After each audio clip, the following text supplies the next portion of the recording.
आमदार पी.एन. पाटील यांना रुग्णालयात दाखल केल्याचं समजताच सलग 30 तास प्रवास करून आमदार सतेज पाटील आज पहाटे कोल्हापुरात दाखल झाले।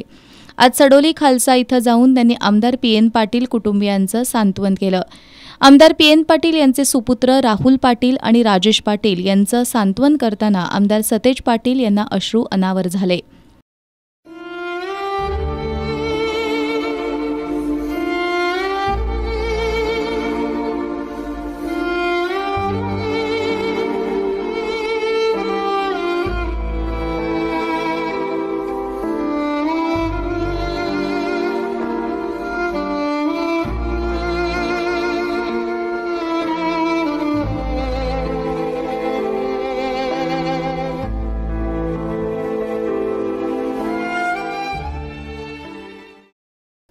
आमदार पी.एन. पाटील यांच्या रक्षा विसर्जनाच्या निमित्तानं आपल्या भावना व्यक्त करताना आमदार सतेज पाटील यांनी आमदार पी.एन. पाटील यांच्या संबंधीच्या अनेक आठवणींना उजाळा दिला।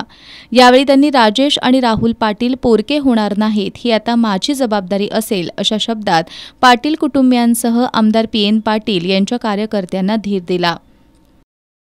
पी.एन. साहेबांच्याबद्दल बोलण्याची अशी वेळ येईल हे आपल्याला स्वप्नात देखील वाटलं नव्हतं। निवडणूक संपल्यानंतर 2-4 दिवस तब्येत बरी नव्हती आणि अगदी स्वतः महाराजांनी त्यांना विनंती केली की आपण दवाखान्यात जावा, परंतु माझी तब्येत बरी आहे, मला काही होत नाही आणि ताकदीच्या जोरावर असेल किंवा पॉझिटिव्हनेस असेल, या सगळ्यामुळे ते दवाखान्यामध्ये गेले नाहीत आणि आज अत्यंत एका दुःखद प्रसंगाला हा जिल्हा म्हणून आम्हाला पोरकं करण्याचं काम या ठिकाणी झालेलं आहे। पी.एन. साहेबांच्या बद्दल काय बोलावं काय नाही बोलावं या मनात भावना आहेत, कारण की आम्ही अनेक वर्ष त्यांना बघत आलेलो आहे। आदरणीय विलासराव देशमुख साहेबांचे उजवे हात, मला वाटतं थोडासा विलासराव देशमुख साहेबांच्या गाडीच्या बॉनेटवर सह्या घेणारा एकच कार्यकर्ता आदरणीय पी.एन. साहेब असतील असं म्हणायला हरकत नाही। म्हणजे एवढे ऋणानुबंध पक्षामध्ये सगळ्यांशीच राहिले। आमच्यासारख्या कार्यकर्त्यांना बळ देण्याचं काम त्यांनी केलं। 2004 साली आमदार म्हणून आम्ही एकत्र काम केलं। अत्यंत काँग्रेस बद्दल प्रेम, आम्हा सगळ्यांना आधार। राजीवजींचा पुतळा होत असताना मला प्रसंग आठवतोय, आदरणीय सोनियाजींना आणण्यापासूनचा प्रसंग, आणि त्या आल्या पाहिजेत कुठल्याही परिस्थितीत, हा कार्यक्रम व्हायला पाहिजे ही भूमिका त्यांनी घेतली आणि अत्यंत भव्य दिव्य कार्यक्रम त्यांनी केला। मला वाटतं राजीवजींची सद्भावना ज्योत दौड या देशामध्ये कुठे होत नसेल ती पी.एन. साहेबांनी सातत्यानं 30 वर्ष त्या ठिकाणी ठेवली। ही एकनिष्ठता आमच्यासारख्या तरुण कार्यकर्त्याला, आम्हा सगळ्यांना भावणारी निष्ठता होती। दवाखान्यात ऍडमिट झाले, आम्हाला वाटलं आज उद्या परवा बाहेर येतील, असा प्रसंग येईल, आपल्यातून निघून जातील, हे कुणालाही त्या ठिकाणी वाटलं नव्हतं, कुणाच्याही मनात नव्हतं की अशी काही परिस्थिती आपल्यावर उद्भवेल। परंतु सगळ्यांना आवडतो तो देवाला आवडतो असं म्हणतात आणि कदाचित नियतीचा हा खेळ आपल्या सगळ्यांच्या समोर देवानं मांडला आणि 4 दिवसापूर्वी अगदी महाराज आदल्या दिवशी त्यांना भेटून आले होते आणि दुसऱ्या दिवशी हा प्रसंग घडला। हे दुःख फक्त करवीर तालुक्याचं, कोल्हापूर जिल्ह्यातल्या स्वाभिमानी कार्यकर्त्यांचा नाही, महाराष्ट्रातल्या अनेक लोकांचे फोन गेले 2-3 दिवस झाले, हे कसं घडलं, कशामुळे घडलं, काय घडलं, अशा पद्धतीची सगळीकडे चर्चा त्या ठिकाणी।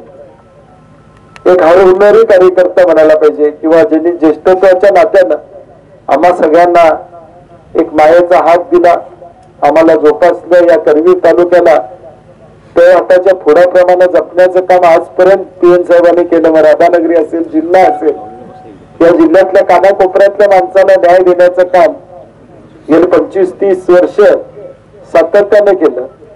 जिल्हा मध्यवर्ती बँकेमध्ये साहेब त्यावेळी 6% कर्ज देण्याची योजना पीएन साहेबांनी त्यांच्या चेअरमन पदाच्या कारकिर्दीमध्ये आणली.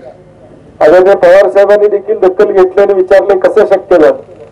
म्हणजे शेतकऱ्यासाठी जे काही करता येईल ते आपल्या हयातीत सातत्यानं करण्याचा प्रामाणिक प्रयत्न त्या ठिकाणी केला. खरं आहे एक फोन कॉल आणि प्रॉब्लेम सॉल्व्ह हे खरं आहे, कारण की प्रत्येकाला विश्वास होता की पीएन साहेबांना फोन केला की माझा विषय संपला, माझी अडचण संपणार आहे. आणि तेवढी ताकद त्याने आपल्या कार्यातून या जिल्ह्यामध्ये या महाराष्ट्रामध्ये निर्माण केली होती. आज अशा या प्रसंगी आम्हाला बोलावं लागतं. हेच मला वाटतं आमचं नशीब कदाचित वाईट आहे की आमच्या नशिबामध्ये हा प्रसंग येणं आमच्या दृष्टीने वाईट आहे असं मी मानतो. कारण की आज एक कणखर नेतृत्व आम्हा सगळ्यांना एक आधार, मी म्हटलं तसं एक नेतृत्व आमच्यातून निघून गेले. बीके टोगळे साहेब म्हणतात ते खरं आहे. अनेक निवडणुकीचे प्रसंग आले की अनेकदा चर्चा व्हायच्या आणि यातून मार्ग काढण्याचं काम ते सातत्यानं करायचे. मुद्दा त्यांचा ठाम असायचा, मुद्दा कधी बाजूला ते ठेवत नव्हते. कार्यकर्त्यासाठी धडपड त्यांची ठाम असायची. मला वाटतं या करवीर मध्ये आणि जिल्ह्यामध्ये अगदी जिल्हा परिषद अध्यक्षापासून ते चेअरमन असतील, भोगावतीचे चेअरमन असतील, अनेक पदावर किमान 1000 कार्यकर्त्यांना थोरात साहेब त्यांनी संधी या आपल्या कारकिर्दीमध्ये अनेक ठिकाणी त्या ठिकाणी केली. कार्यकर्त्याला मोठं करण्याचं काम त्यांनी केलं. वेळ प्रसंगी संघर्ष करावा लागला तरी कार्यकर्त्यासाठी संघर्ष करण्याची भूमिका त्यांनी त्या ठिकाणी घेतली. आणि म्हणून आता आपली जबाबदारी हा करवीर तालुका एकसंघ ठेवणं, हा एक कृतीनं एक रूपानं पीएन साहेबांच्या विचारानं ठेवणं. आणि ज्याचा उल्लेख डोंगरे साहेबांनी केला, राहुल आणि राजेशला निश्चितपणे मी ज्या पद्धतीने आज ऋतुराज माझ्या घरातला आहे त्याच पद्धतीने या दोघांना माझं पाठबळ निश्चितपणे असणारच आहे. परंतु आदरणीय थोरात साहेब, विलासराव देशमुख साहेबांच्या नंतर खऱ्या अर्थानं पीएन साहेबांना आधार कोणी दिला असेल तर तो तुम्ही दिला महाराष्ट्रामध्ये. हे आम्ही एवढ्या डोळ्यानं बघितलंय.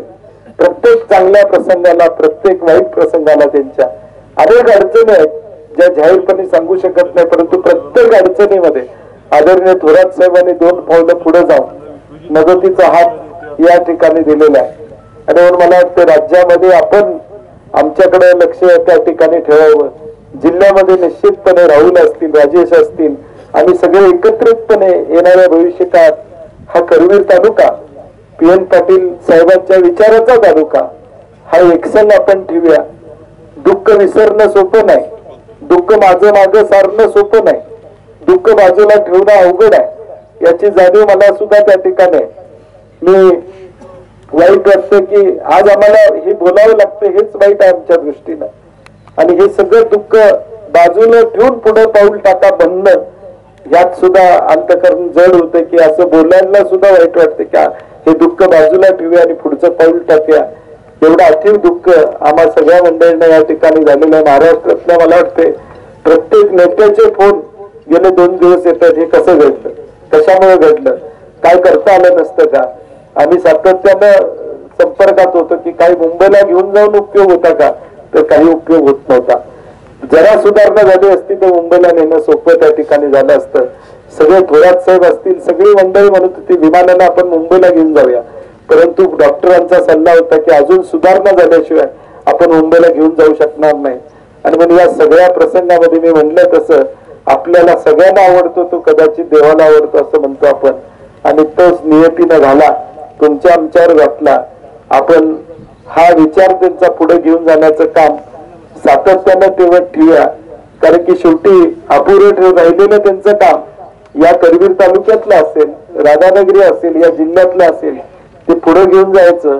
जे सद्भावना बेडीतून एक ज्योत पेटायची, मशाल पेटायची, तीच ज्योत कायमपणे तेवढ ठेवून त्यांच्या स्मृतीला अभिवादन करण्याचं काम आपण करूया. जिल्हा काँग्रेसच्या वतीनं मी श्रद्धांजली व्यक्त करत असताना राहुल आणि राजेश बीके साहेब कुठेही पोरके होणार नाही याची जबाबदारी माझ्यासारख्या कार्यकर्त्याची येणाऱ्या भविष्यकाळात निश्चितपणे राहील. हा विश्वास मी आपल्याला या निमित्तानं देतो आणि माझे 2 शब्द